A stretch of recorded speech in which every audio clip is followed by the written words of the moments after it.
BJP को लेकर के कि भाई जिसके प्रदेश अध्यक्ष पर ही मर्डर का आरोप लगने लगे, जिसके प्रदेश अध्यक्ष पे एक माइनॉरिटी इंस्टीट्यूशन को हथियाने का आरोप लगने लगे, जिसके प्रदेश अध्यक्ष पहले कांग्रेस में होते हो और तमाम पार्टी के नेताओं को सेट करके, ब्यूरोक्रेट को सेट करके उस कॉलेज को उन्होंने हथियाने का काम किया है, इस तरह का आरोप लगने लगे। चुनाव से पहले अगर बीजेपी पर इस तरह के आरोप विपक्षी नेता लगा रहे हो तो केंद्रीय नेतृत्व का परेशान होना लाजमी।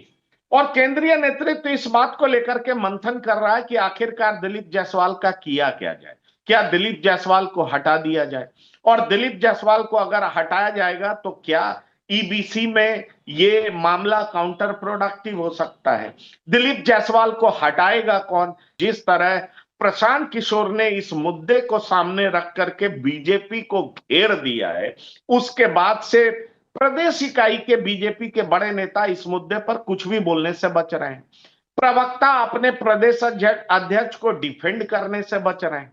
इक्के दुक्के प्रवक्ता आते हैं, बस वो ये कह देते हैं कि ये मामला निराधार है, ये आरोप निराधार है, उसके बाद केस के मेरिट के बारे में कुछ बोल नहीं पाते।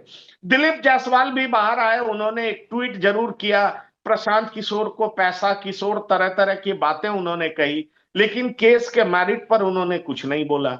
माइनॉरिटी इंस्टीट्यूशन हथियाने के आरोप पर उन्होंने जम करके बोला नहीं, और जाहिर तौर पर इसी वजह से बीजेपी के कार्यकर्ता डिमोरलाइज्ड हैं, प्रवक्ता डिमोरलाइज्ड हैं। जिस तरीके से प्रशांत किशोर एक किस्त दूसरी किस्त बाहर निकाल रहे हैं, उसके बाद तो प्रदेश अध्यक्ष के लिए कोई जगह ही नहीं बच जाता हूं कि दिल्ली में दिलीप जायसवाल को लेकर के भी कौतूहल है, असमंजस है, बिहार का चुनाव कैसे जीता जाएगा इसको लेकर के चिंता है।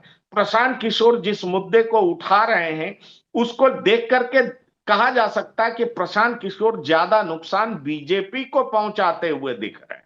ऐसे में सवाल उठता है कि बीजेपी जैसी पार्टी का प्रदेश अध्यक्ष घिरा हुआ हो, आरोपों से घिरा हुआ हो, और जवाब बीजेपी पूरे तरीके से दे नहीं पा रही हो, तो चिंता होना लाजमी है। प्रशांत ने वही हिट किया है जहां प्रशांत को हिट करना चाहिए। ऐसा अंदर खाने बीजेपी के कई नेता बोलते हैं। दरअसल वो ऐसा इसलिए बोलते हैं क्योंकि उनको लगता है कि चाल चलन चरित्र और चेहरा जिस पर प्रशांत किशोर ने हिट किया है, दरअसल बिहार में बीजेपी के कुछ नेताओं द्वारा ये एक्सपोज किया जा रहा है, क्योंकि पास्ट में उनका चरित्र, उनका रिकॉर्ड ऐसा ही रहा।